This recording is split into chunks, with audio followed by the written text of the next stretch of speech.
You know that sinking feeling, right? The engine starts to sputter, you see a flashing light on the dashboard, and then just silence. You're stuck on the side of the road. It's a moment we all absolutely dread. But what you might not realize is that this one moment kicks off this fascinating, complex chain of events. So let's break down what really happens next.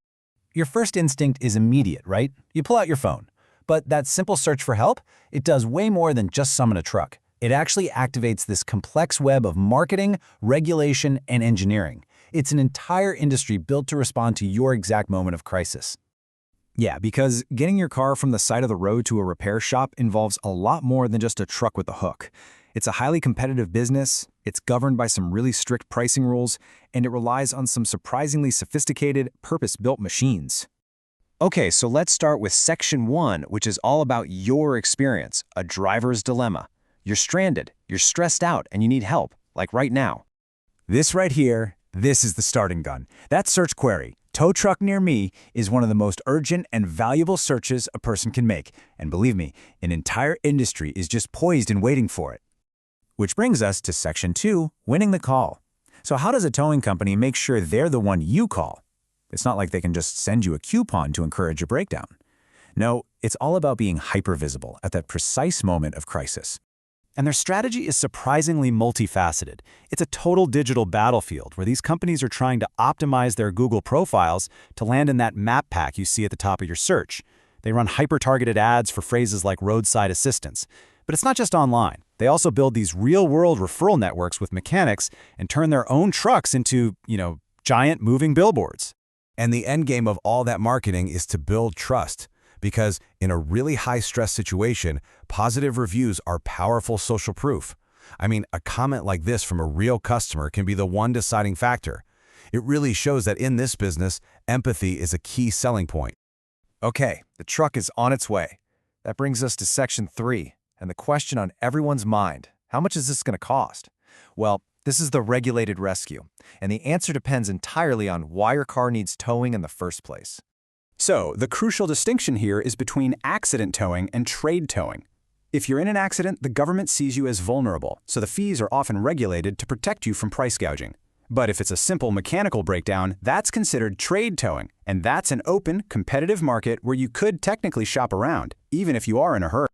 And this regulation isn't universal. In the Australian state of Victoria, for example, there's a specific Melbourne-controlled area where these government-set prices apply. The second you step outside this zone, you're in a totally different pricing world. And these aren't just some vague guidelines. This table shows the exact regulated fees for 2024-25 inside that controlled area. There's a base fee, a per-kilometer charge, and even set storage fees. It's a completely transparent price list, mandated by law, all to protect consumers when they're at their most vulnerable. Now that we've covered the business and the billing, let's look at the machine that actually does the work. This brings us to Section 4, an engineered solution. Because a modern tow truck is a remarkable piece of purpose-built engineering. Yeah, these are not just standard trucks with some gear bolted onto the back. They are designed from the ground up to handle immense stress and to operate safely in dangerous roadside environments, all while having to comply with these super strict national standards. And they come in different forms, each built for a specific task. You have the underlift type, which cradles a car by its wheels, and then you've got the tilt and slide tray type, where the entire bed becomes a ramp. The design they use depends entirely on your vehicle and the situation.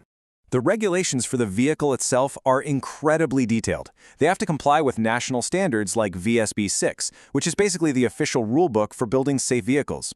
They're grouped into classes based on how much they can lift, and they must have a certified safe working load so they never try to lift more than they can handle. Even their hydraulic systems have fail-safes built in to prevent a car from dropping if a hose breaks. So, with all this complexity, what do you, the driver, need to know to protect yourself? This right here is the crucial takeaway. Remember these 4 things. First, especially at an accident scene, you are not required to use the first truck that shows up. You have a choice. Second, always read anything you're asked to sign. Third, you decide the destination. Have it taken to your home or your trusted mechanic to avoid expensive storage fees. And finally, a tow operator cannot start repairs without your explicit permission.